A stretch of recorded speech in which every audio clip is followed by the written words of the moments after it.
కేంద్రాన్ని ఒత్తిడి చేస్తాము, మరొక 2 సంవత్సరాల పాటు ఉమ్మడి రాజధానిగా హైదరాబాద్ నే ఉంచాలి అని చెప్పి కోరతామంటుంది వైసీపీ. ఎంతవరకు అవకాశం ఉందనుకోవచ్చు? దానికి కేంద్రం ఏ విధంగా స్పందిస్తుంది అనుకోవచ్చు?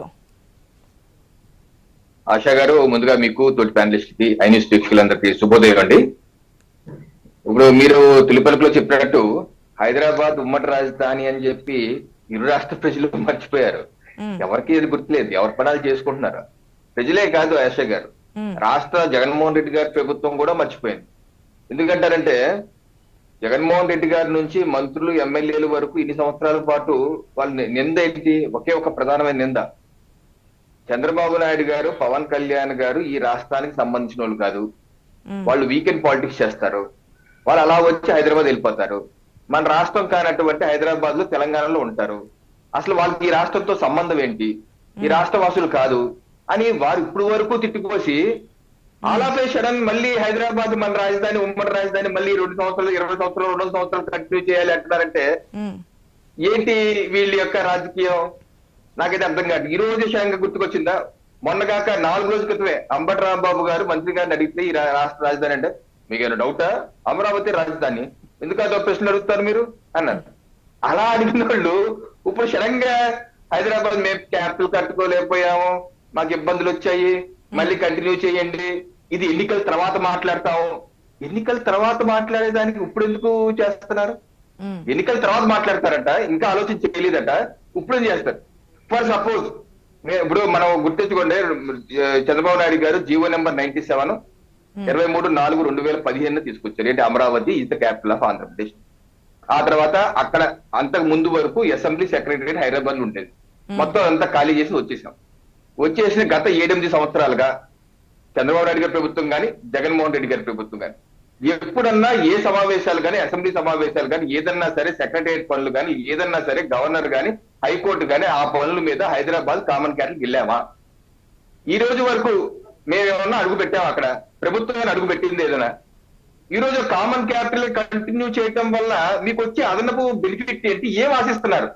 మనం అది క్యాపిటల్ కాదని వదిలేశాము, అక్కడ మన సెక్రటరీ నిర్వహించట్లేదు, అసెంబ్లీ నిర్వహించట్లేదు, గవర్నర్ అక్కడ లేరు, డీజీపీ అక్కడ లేరు, ఎవరు అక్కడ లేరు. ఏం చేయాలి ఇప్పుడు? హైదరాబాద్ ని కామన్ క్యాపిటల్ కంటిన్యూ చేసి ఏం చేయాలని? మనకున్నటువంటి ఆస్తులు కూడా జగన్మోహన్ రెడ్డి గారి ప్రభుత్వం ప్రమాణ స్వీకారం చేసిన వెంటనే 30 జూన్ 2019 వెంటనే మొత్తాన్ని అప్పచెప్పారు కదా, 2-3 కార్యాలయాలు 1000 కోట్లు. ఏంటి? కేసీఆర్ గారు గివ్ అండ్ టేక్ పాలసీ కొడితే ఆస్తులు విభజన ఈజీగా అవుతుంది, ఆ సెక్రటరియట్ ఏదో ఉంది అది కూడా ఇచ్చేసాం కదా.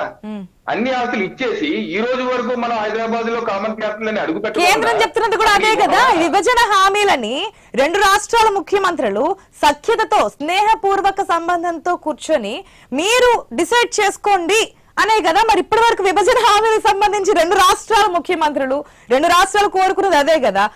మరి కేంద్రం ఎందుకు ఇన్వాల్వ్ కాలేదు? కేంద్రం ఎందుకు జోక్యం చేసుకోలేదు? ఇప్పటికి ఇంకా ఢిల్లీకి ఎందుకు వెళ్తున్నారు? విభజన హామీలు, కరెంటు బిల్లులు ఇవే కదా చెప్తున్నారు. నీటి వాటాలు ఇప్పటికి ఇంకా అదే రగడ కొనసాగుతుంది. నీటి వాటాలకు సంబంధించి తెలంగాణ పాలిటిక్స్ ఏ విధంగా ఉన్నాయో మనం చూస్తున్నాం. కృష్ణా జలాలకు సంబంధించి వీటన్నిటినీ ఉంచితే కేంద్రం మాత్రం ఏమీ చేయకుండా అట్లా చూస్తున్నారనేది ఒక ప్రశ్న. దానికి సమాధానం చెప్పండి. విభజన హామీలకు సంబంధించి ఇంకా క్లారిటీ రాకపోవడానికి శ్రీధర్ రెడ్డి గారు చెప్తున్నది కూడా అదే. ఇప్పటికి వచ్చి దానికి ఎటువంటి క్లారిటీ రాలేదు కాబట్టి ఇంకో 2 సంవత్సరాలు ఎక్స్టెన్షన్ చేయమంటున్నామని.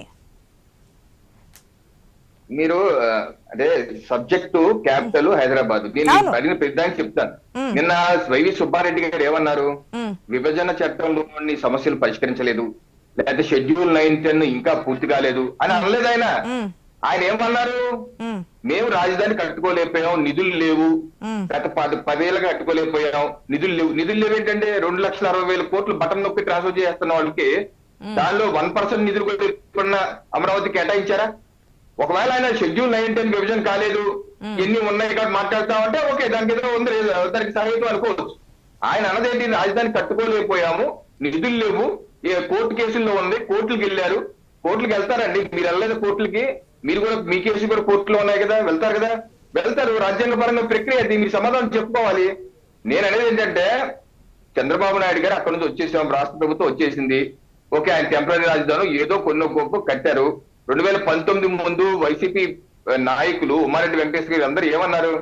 అమరావతిని కట్టలేకపోయారు, పెట్రోల్ డీజిల్ మీద ₹2 సెస్ తీసుకున్నాం, అమరావతి సెస్, అలాగే అనేకమైన అప్పులు తీసుకొచ్చాం, కేంద్ర ప్రభుత్వం నిధులు ఇచ్చింది, అయినా కట్టలేదు చంద్రబాబు నాయుడు గారు. నేను వస్తే అద్భుత రాజధాని కడతానన్నారు. అమరావతి నేను కట్టి చూపిస్తా అన్నారు. వచ్చాక ఏం చేశారు? 3 రాజధానులు అన్నారు. 3 రాజధానులు ఏదైనా చేశారా అంటే ఏదీ లేదు. ఇప్పుడు మళ్ళీ 4వ రాజధాని అన్నారు, హైదరాబాద్. అంటే మన చరిత్ర పుస్తకాల్లో తుగ్లక్ పరిపాలన ఏంటి అన్నది చదువుకున్నాం కానీ ప్రత్యక్షంగా చూస్తున్నాం. అసలు మీకు ఒక స్టాండ్ లేదు. హైదరాబాద్ రాజధాని అంటారు, కాసేపు హైదరాబాద్ రాజధాని కాదంటారు, ఆంధ్ర నాన్ రెసిడెంట్ ఆంధ్రాలు అంటారు. అసలు ఏ ఉద్దేశం ఉంది వైసీపీ పార్టీకి? ఉద్దేశం ఏంటి? స్పష్టంగా ఇది పార్టీ ఉద్దేశమా, ప్రభుత్వ ఉద్దేశమా, వ్యక్తిగత ఉద్దేశమా?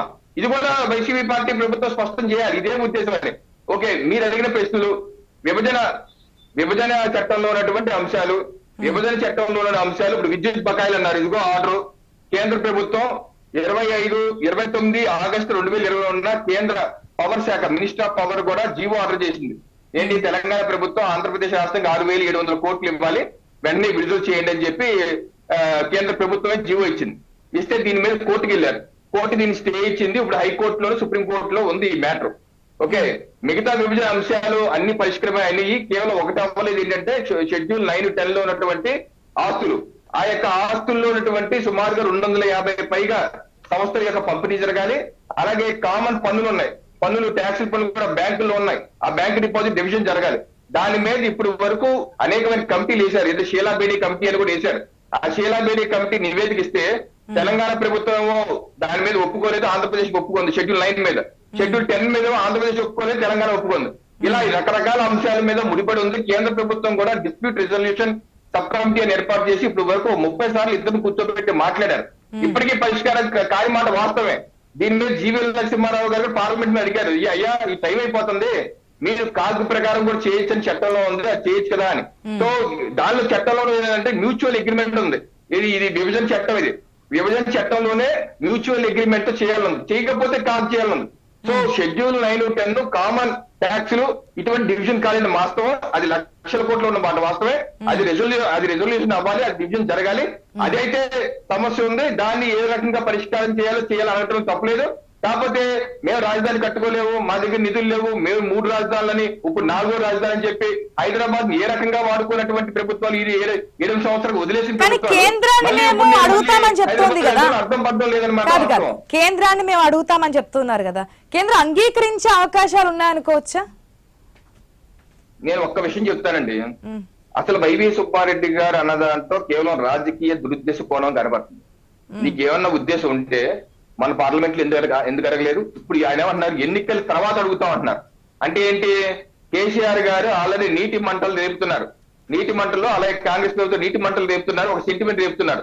ఆ సెంటిమెంట్ కి ఇంకో ఆజ్యం అయ్యే విధంగా, అస్త్రశస్త్రాలు ఇచ్చే విధంగా ఇక్కడ వైసీపీ పార్టీ అస్త్రశస్త్రాలు కేసీఆర్ గారికి అంటించి హైదరాబాద్ అనేది ఇంకో అంశంగా, ఇంకో మంటగా రేపి భావోద్వేగం రెచ్చగొట్టి 3 రాజధానుల అంశం మీద ఫీల్ అయ్యాం. కాబట్టి ఇక్కడ ప్రజల్ని అక్కడ ప్రజలు రెచ్చగొట్టి రాజకీయ లబ్ధి కోసమే ఈ యొక్క పార్టీలు కలిసికట్టుగా కుట్ర పన్నుతున్నాయని నేనైతే విశ్వసిస్తున్నాను. ఆశా గారు ఒకసారి ఎందుకంటే